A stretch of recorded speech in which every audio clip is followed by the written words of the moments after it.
The sun shines brightly as a young boy walks home from school, unaware that a life-changing encounter is just around the corner. What happens next will leave you questioning everything. Watch until the end to see how one moment can spark a fight for justice. If this story moves you, don't forget to like, comment, and subscribe for more impactful stories. The sun shone brightly over the bustling neighborhood as Tyler walked home from school, his backpack slung over one shoulder and a worn basketball keychain swinging from the zipper. It was a gift from his father, Lloyd James Austin III, the Secretary of Defense, and it meant the world to him. The keychain was a symbol of his dreams, to one day become a professional basketball player. The familiar sights and sounds of the neighborhood enveloped him as he strolled along the sidewalk, lost in thoughts about what he'd do when he got home. His plans were simple: drop off his bag, grab his basketball, and head to the park to meet his friends. That park was his sanctuary, a place where he could forget about the world and just be a kid. The laughter of children playing in nearby yards mingled with the hum of cars driving past. Tyler smiled faintly at the sight of a dog chasing a ball on the lawn and a younger kid struggling to pedal a bike just a little too big for them. He didn't notice the man inside the small convenience store who was arguing with the shop owner. The shop owner, a stout, middle-aged man with a thick accent, was animatedly describing an incident of theft.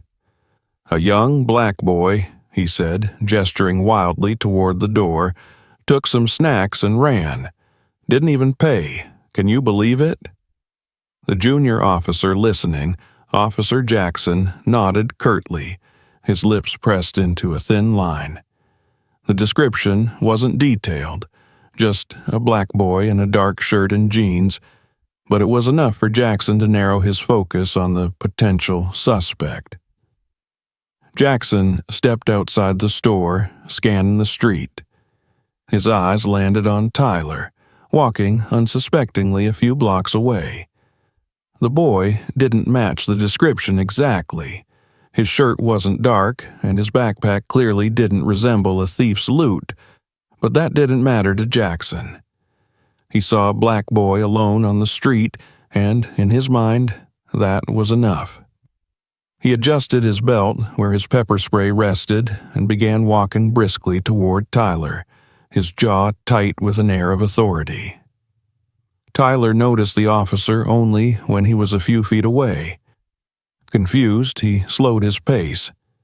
"Hey, kid," Jackson barked, his tone sharp and accusing. "Stop right there." Tyler froze, unsure of what he had done to attract the officer's attention. "What's wrong, officer?" he asked, his voice steady but tinged with nervousness. "Don't play dumb," Jackson shot back, his hand already reaching for the pepper spray on his belt. "What's in your bag? Show me." Tyler instinctively clutched his backpack tighter. "It's just my school stuff," he said, his voice wavering. "I'm just walking home." But Jackson wasn't listening. His gaze was cold, and his grip on the pepper spray tightened. "Drop the bag," he ordered, his tone leaving no room for argument. Tyler hesitated, his heart pounding. The situation didn't make sense. "I didn't do anything," he tried to explain, his voice trembling slightly now. "I'm just going home." Before Tyler could finish, Jackson raised the pepper spray and, without warning, sprayed it directly into the boy's face. The searing pain hit Tyler instantly, blinding him. He stumbled backward, clutching his face as his eyes burned and tears streamed uncontrollably. "Why are you doing this?" he cried out, dropping his bag to the ground as he tried to wipe the burning substance from his face. His mind raced with confusion and fear. What had he done to deserve this? Jackson showed no remorse. "You think I'm stupid, huh? Walking around like you didn't just rob that store? You're all the same," he spat, his words dripping with disdain. He grabbed Tyler roughly by the arm, ignoring the boy's cries and flinching at the contact. Tyler tried to pull away, but Jackson's grip was ironclad. "Let me go! Please! I didn't do anything!" Tyler pleaded, his voice cracking with desperation. But Jackson's mind was made up. "Save it for the station," he said coldly, dragging the boy toward his patrol car. The bustling street around them seemed to fade into the background as Tyler's world narrowed to the unbearable sting in his eyes and the relentless grip of the officer. Passers-by stopped to watch the scene unfold. Some looked concerned, their expressions tense as they exchanged glances, but no one stepped forward to intervene. A few people pulled out their phones, capturing the incident on video. "Is he even sure the kid did something?" one woman whispered to a man beside her. "That's just wrong," he replied, shaking his head. But the officer's authority loomed large, and no one dared to confront him. Tyler's legs buckled slightly as he was forced into the back of the patrol car. His backpack lay abandoned on the sidewalk, the basketball keychain glinting faintly in the sunlight. Inside the car, Tyler pressed his face into his hands, gasping for air as the pain refused to subside. His chest heaved with sobs, and his mind raced with questions. Why him? What had he done to deserve this? Where was the fairness in any of it? As the car pulled away, the murmurs of the crowd faded into the distance. Tyler leaned his head against the seat, tears streaming down his face. He couldn't see where they were going, and he didn't know what awaited him at the station.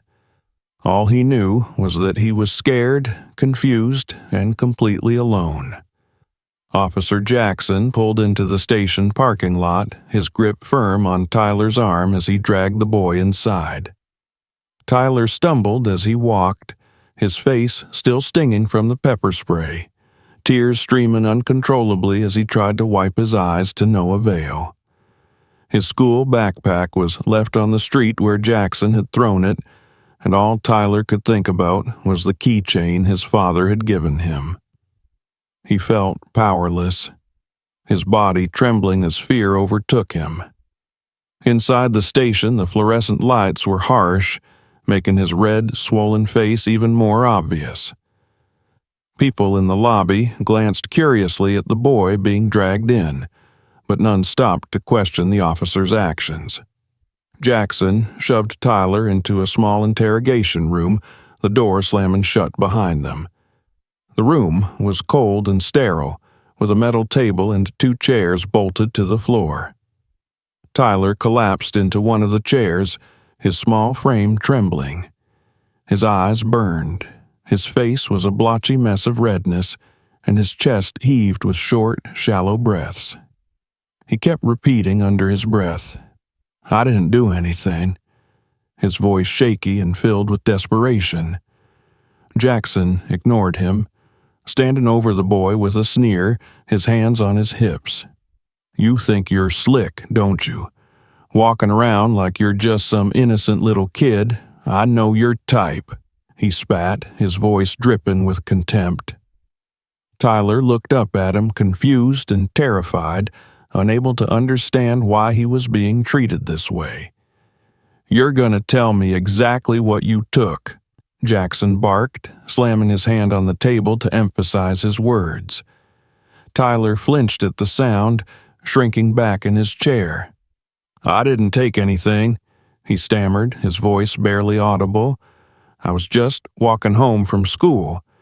His words only seemed to anger Jackson further. "Don't lie to me, boy," he growled. "I've seen your kind before. Always up to no good. Stealing, loitering, causing trouble. You think you can fool me?" The officer's words were like daggers, cutting into Tyler with each accusation. Tears welled up in the boy's eyes again as he shook his head vehemently. "I swear, I didn't do anything," he pleaded, his voice cracking. Jackson leaned in closer, his face inches from Tyler's. "You expect me to believe that? You were seen near the store. A boy matching your description stole from that shop, and now you're here trying to act innocent. Save it," he snapped. Tyler was shaking now, his small hands gripping the edge of the chair as though it were the only thing keeping him grounded. "It wasn't me," he whispered, his voice trembling. "I was just walking home. I didn't even go into the store." Jackson let out a humorless laugh, straightening up and pacing the room. "Of course you didn't. You're just another lying punk trying to play the victim. You all do this. You think the world owes you something just because you're black," he said with venom in his voice. The words hit Tyler like a punch to the stomach. His tears came faster now, his breath hitching as he tried to process the officer's blatant racism. He wanted to scream, to fight back, to defend himself, but he was too scared, too overwhelmed. All he could do was sit there and cry, his small frame shaking with the weight of the injustice being hurled at him. The door to the interrogation room suddenly opened, and a man in his late 40s with a commanding presence stepped inside. Captain Harris took one look at the scene in front of him and frowned deeply. His sharp eyes quickly assessed the situation. A terrified boy with a tear-streaked face and an officer looming over him with barely contained anger. "What's going on here?" Harris demanded, his voice steady but firm. Jackson turned to him, his demeanor shifting slightly as he recognized his superior. "Caught this kid after a theft at the corner store," Jackson said, gesturing toward Tyler with a dismissive wave. "Matches the description. He's playing innocent, but I know he did it." Harris's gaze shifted to Tyler, his frown deepening as he took in the boy's swollen, tear-streaked face. Something about the child seemed familiar, but he couldn't quite place it. He turned back to Jackson, his tone skeptical. "Did anyone identify him as the thief? Did you find anything on him?" Jackson faltered for a moment, his confidence wavering. "Well, no," he admitted reluctantly, "but he fits the description and he was in the area. That's enough to bring him in for questioning." Harris shook his head, a look of disapproval crossing his face. "That's not how we do things, Jackson," he said sharply. "You can't just bring someone in because they fit the description." "That's not evidence." Tyler looked up at Harris, hope flickering faintly in his eyes. For the first time since this nightmare began, someone seemed to be questioning what was happening. Harris knelt down slightly, lowering himself to Tyler's level. His voice softened as he addressed the boy. "What's your name, son?" he asked gently. Tyler sniffled, his voice barely above a whisper. "Tyler," he said. Harris's brow furrowed slightly, recognition dawning in his eyes. "Tyler Austin?" he repeated, his voice tinged with disbelief. The boy nodded slowly, and Harris straightened up, his expression hardening as he turned back to Jackson. "Do you have any idea who this boy is?" Harris asked, his tone icy. Jackson looked confused, glancing between Harris and Tyler. "He's just some punk kid," Jackson said dismissively. Harris's jaw tightened and his eyes narrowed. "This punk kid is Tyler Austin, son of Lloyd Austin. You know, the Secretary of Defense," Harris said pointedly.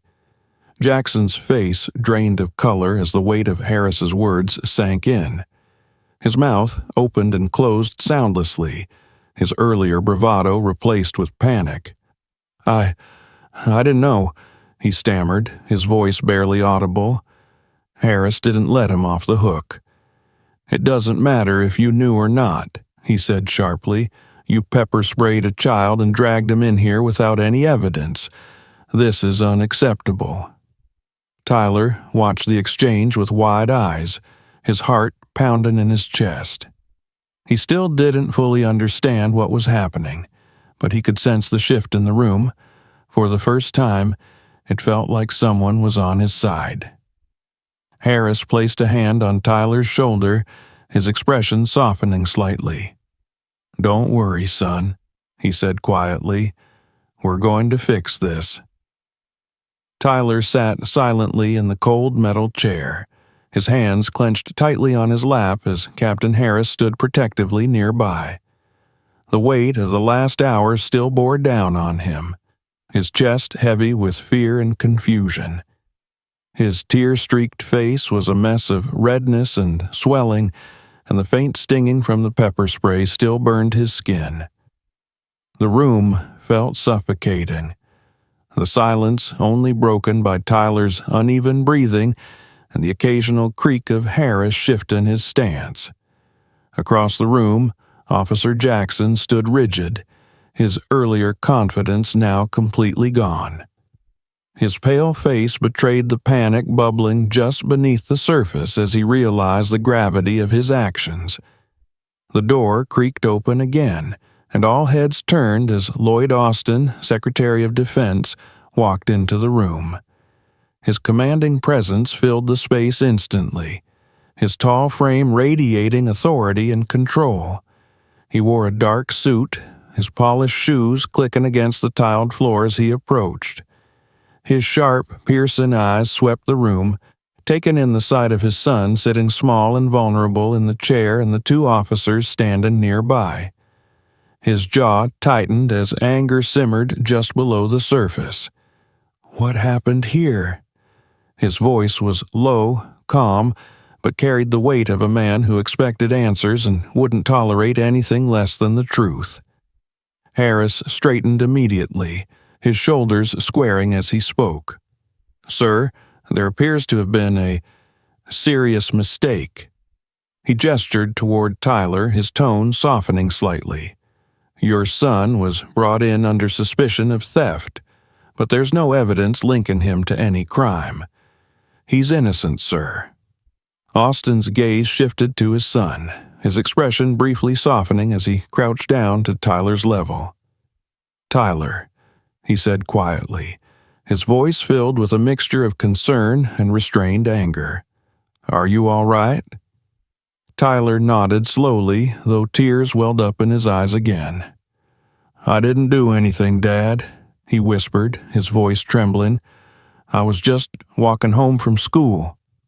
Austin placed a firm, reassuring hand on his son's shoulder. "I know you didn't, son. I'm going to handle this." He rose to his full height, his eyes locking onto Jackson with an intensity that made the junior officer flinch. "Is this the man responsible for assaulting my child?" he asked, his voice colder now, each word cutting like a blade. Harris hesitated for a moment, glancing at Jackson, who looked like he wanted to disappear into the floor. "Yes, sir," Harris admitted. "Officer Jackson detained your son and used pepper spray on him during the arrest." Jackson took a small step forward, his voice shaking as he tried to explain himself. "Sir, I didn't know he was your son. If I had known—" Austin raised a hand, silencing him. "Whether or not you knew he was my son is irrelevant," he said sharply. "The fact remains that you assaulted an innocent child based on nothing more than a vague description and your own prejudice." Jackson opened his mouth to protest, but Austin's glare stopped him in his tracks. "You didn't have proof. You didn't have witnesses. And yet, you made the decision to use unnecessary force on a child who was simply walking home from school. Explain to me how that fits with the oath you swore to uphold justice." Jackson stammered, his words tripping over each other. I thought he matched the description, sir. I was trying to do my job." Austin's expression hardened further, his voice dropping to a dangerously quiet tone. Your job is to protect and serve, not to abuse your power and target children because of the color of their skin." The room fell silent, the weight of his words hanging heavy in the air. Harris, who had been standing to the side, cleared his throat. "Sir, I've already informed Internal Affairs about this incident. Officer Jackson's actions are being reviewed, and I've recommended immediate disciplinary action." Austin nodded curtly, though his anger was far from appeased. "Good.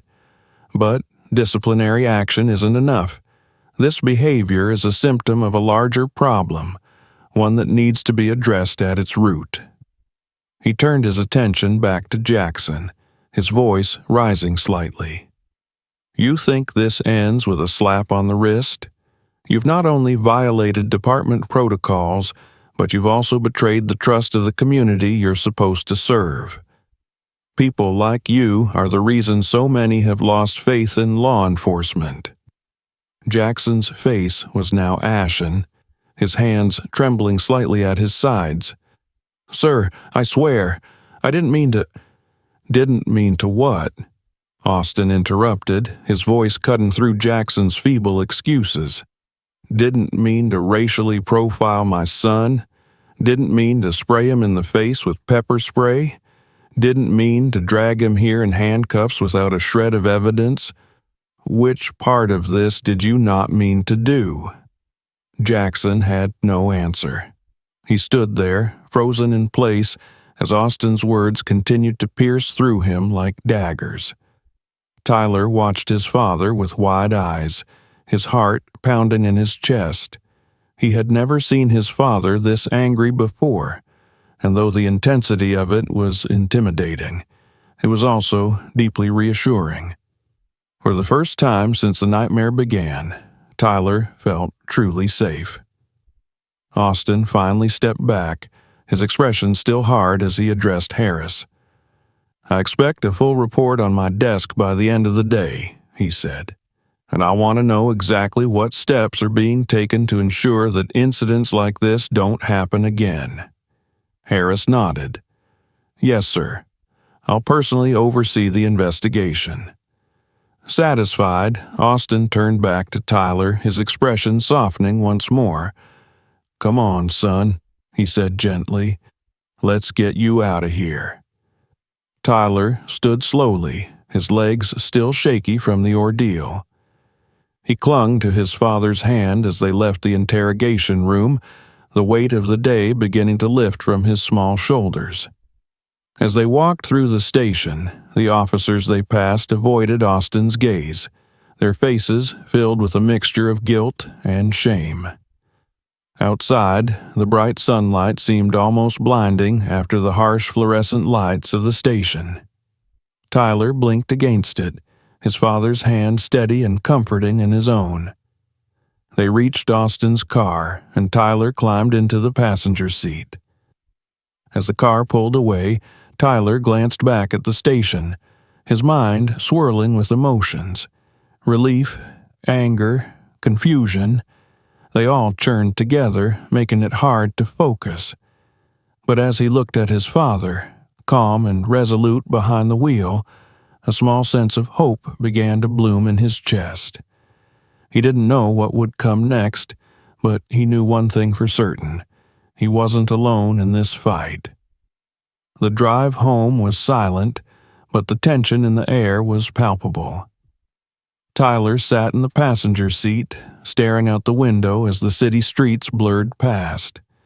His chest was still tight, and the stinging in his eyes lingered despite his father's earlier attempts to help wash them out with bottled water.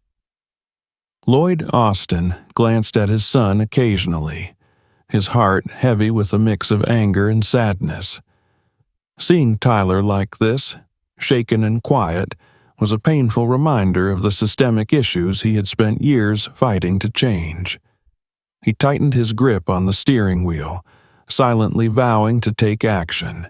When they arrived home, Tyler stepped out of the car slowly, clutching the basketball keychain that one of the officers had returned to him at the station. It was scratched and scuffed, much like Tyler's spirit in that moment. Lloyd placed a hand on his son's shoulder as they walked toward the house. "Let's get you cleaned up," he said softly. Tyler nodded but didn't say a word, his thoughts still consumed by the events of the day. Inside the house, the warmth of familiarity offered some comfort, but the weight of what had happened still pressed down on him. Tyler went to the bathroom to wash his face properly, staring at his reflection in the mirror. His swollen, red eyes stared back at him, and for a moment, a wave of frustration surged through him. Why had this happened to him? Why had that officer been so cruel? In the kitchen, Lloyd made a phone call, his voice low and measured but carrying a sharp edge. He was speaking to Captain Harris again, demanding updates on the investigation. "I want everything documented," he said firmly. "Every action that officer took, every word he said. And I want to know what the department plans to do to address this kind of behavior. This isn't just about my son. This is about accountability." Harris assured him that measures were being taken, but Lloyd wasn't entirely satisfied. As he ended the call, his jaw was set, his mind already working on the next steps. Tyler came into the kitchen a few minutes later, his face clean but still showing the emotional toll of the day. He sat at the table, his hands fidgeting with the keychain. Lloyd sat across from him, his expression softening. "Talk to me, son," he said gently. "How are you feeling?" Tyler hesitated, his fingers tracing the outline of the small basketball on the keychain. "I don't know," he admitted quietly. "I'm still scared and confused. Why did he do that to me, Dad? I didn't do anything wrong." His voice cracked slightly, and he looked up at his father with tears in his eyes. Lloyd sighed deeply, leaning forward to rest his elbows on the table. "Sometimes people let their biases and fears control them," he explained. "That officer didn't see you as a person. He saw a stereotype, and that's wrong. It's not your fault, Tyler. None of this is your fault." Tyler nodded, but the words didn't fully ease the knot in his chest. "It just feels so unfair," he said, his voice barely above a whisper. "I was just walking home, and now I feel like I'm not safe anywhere." Lloyd's heart ached at his son's words. He reached out, placing a hand over Tyler's. "You are safe here," he said firmly, "and I promise you, I'm going to do everything in my power to make sure you're safe out there, too." The following morning, Lloyd was already up early, sitting in his study with his laptop open. The video of Tyler's arrest, recorded by a bystander, had gone viral overnight. It was all over social media, with hashtags calling for justice and an end to racial profiling. Comments flooded in, some expressing outrage at the officer's actions, while others spewed hateful rhetoric. Lloyd scrolled through the posts, his expression grim. The public attention was both a blessing and a curse. It brought the issue to light, but also exposed his son to a level of scrutiny he didn't deserve. He drafted a statement to release to the media, carefully choosing his words. "Yesterday, my son became the victim of an unjust system," he wrote. "This incident highlights the urgent need for accountability and reform within law enforcement. No child, regardless of their race, should have to endure what my son experienced. As a father, I am outraged. As a public servant, I am determined to fight for change." Once he was satisfied with the statement, he sent it to his communications team for approval. He then picked up his phone and began making calls to colleagues, civil rights leaders, and media outlets. This wasn't just about Tyler anymore. It was about every child who had been wrongfully targeted and every family who had suffered because of systemic bias. Meanwhile, Tyler sat in the living room, scrolling through the news on his tablet. He saw the video of his arrest, the image of himself crying and stumbling as the officer dragged him to the car. His stomach turned at the sight, and he quickly shut the screen off. It was too much to process. His mother, who had returned from a business trip late the previous night, sat down beside him. "How are you holding up?" she asked softly. Tyler shrugged, his shoulders tense. "I don't know. Everyone's talking about it now, but it just makes me feel small." She wrapped an arm around him, pulling him close. "You're not small, Tyler," she said firmly. "You're brave. What happened to you is wrong, but you have so many people standing with you now. You're not alone in this." Later that day, Lloyd held a press conference outside their home. Reporters gathered on the lawn, cameras and microphones pointed at him as he stood tall and composed. Tyler watched from the window, his mother's hand on his shoulder. "My son's experience is one that no child should ever have to endure," Lloyd began. "What happened yesterday is a clear example of why systemic change is necessary. We cannot allow bias and prejudice to dictate how our communities are policed.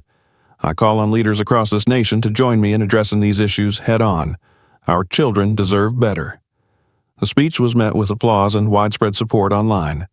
Advocacy groups and community leaders reached out, offering their backing for any initiatives Lloyd proposed. Tyler felt a flicker of pride as he watched his father speak with such conviction. For the first time since the incident, he began to feel a glimmer of hope. Maybe this wasn't just a nightmare. Maybe it could be the start of something bigger, something that could make a real difference. As the day wound down, Tyler sat on the back porch, holding his keychain in his hands. The sun was setting, painting the sky in shades of orange and pink. His father joined him, sitting down on the steps beside him. They sat in comfortable silence for a moment before Lloyd spoke. "You know," he said, "what happened to you doesn't define who you are. You're strong, Tyler, and you've got a voice. If you ever want to use it to help others, I'll be right there with you." Tyler looked at his father, a small smile forming on his lips. "Thanks, Dad," he said quietly. "I think I want to help. I don't want this to happen to anyone else." Lloyd nodded, pride evident in his expression. "That's my boy." The days following the incident were a whirlwind of attention and activity. The video of Tyler's arrest had spread far beyond social media, making headlines on major news outlets. Every news channel replayed the scene of Officer Jackson pepper-spraying Tyler, dragging him into the patrol car and ignoring his desperate pleas. For Tyler, watching himself on the screen was like reliving the worst day of his life over and over again. His parents tried to shield him from most of the media frenzy, but it was impossible to escape completely.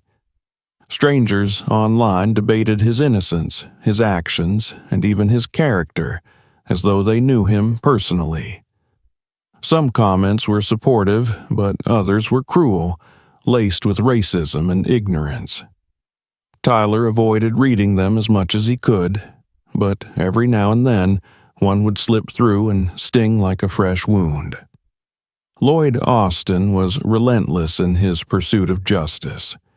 He used every resource at his disposal to ensure that Officer Jackson faced consequences for his actions. Internal Affairs conducted a thorough investigation, and the findings were damning. It was revealed that Jackson had a history of complaints regarding racial bias and misconduct, though none had resulted in significant disciplinary action until now. Lloyd demanded that this time be different. "We cannot allow individuals like this to wear the badge," he said during a meeting with the police department officials.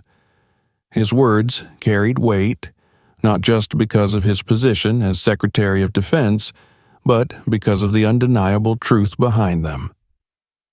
Jackson's termination was announced within a week of the incident. The department released a public statement condemning his actions and promising to implement additional training and oversight to prevent similar incidents in the future. But for Lloyd, this was only the beginning. He reached out to civil rights organizations, police reform advocates, and lawmakers, initiating discussions about broader systemic changes. He wanted to ensure that what happened to Tyler wouldn't happen to anyone else. Meanwhile, Tyler tried to adjust to his new reality. He returned to school, but things were different now. Some of his classmates looked at him with sympathy, while others avoided him altogether, unsure of what to say. Teachers tread carefully around him, their concern evident but sometimes awkward. Tyler felt the weight of their stares and whispers, and it made him uncomfortable. He wished things could go back to the way they were before the incident, but he knew that wasn't possible. One afternoon, as Tyler was sitting in the school library, a girl from his class approached him hesitantly. Her name was Mia, and she was one of the few people who hadn't treated him differently since his return. "Hey," she said softly, sliding into the seat across from him. "How are you holding up?" Tyler shrugged, not looking up from the book he was pretending to read. "I'm okay," he muttered. Mia frowned, clearly not convinced. "I saw the video," she said after a pause. "What happened to you was really messed up. I'm sorry you had to go through that." Tyler finally looked up at her, surprised by her sincerity. "Thanks," he said quietly. Mia hesitated for a moment before continuing. "You know, a lot of us are on your side. Some of the kids in class were talking about organizing a walkout or something to support you. They're just not sure if you'd want that."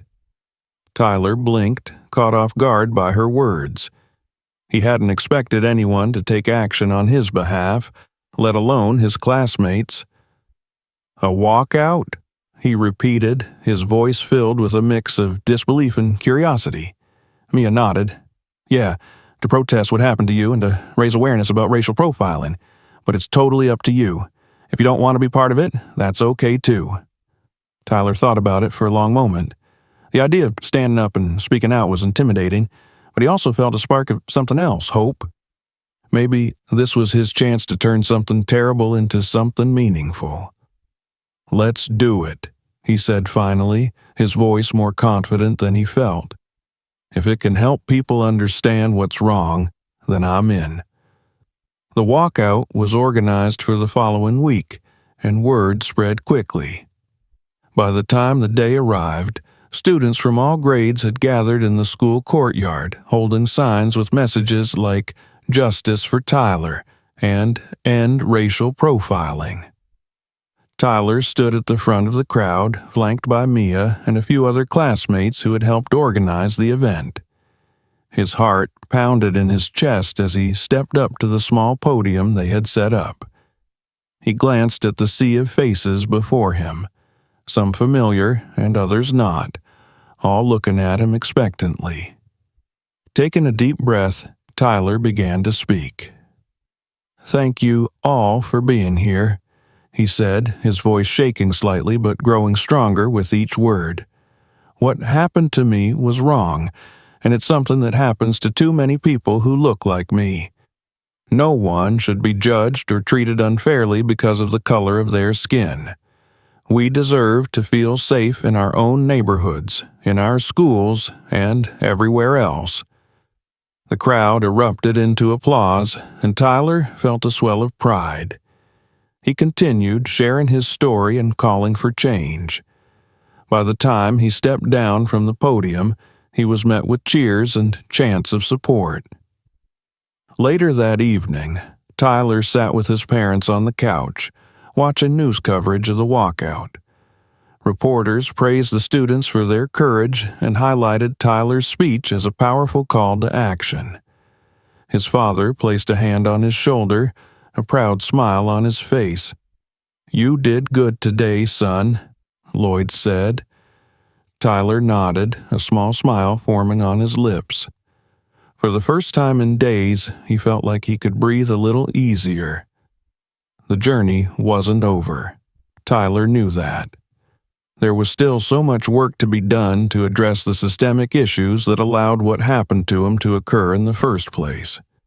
But for now, he felt a sense of purpose, a determination to keep fighting not just for himself, but for others who might not have the same platform.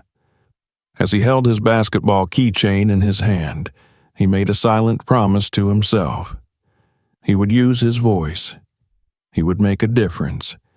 He would honor the resilience his parents had taught him and the hope that his community had shown him. This was only the beginning. The end.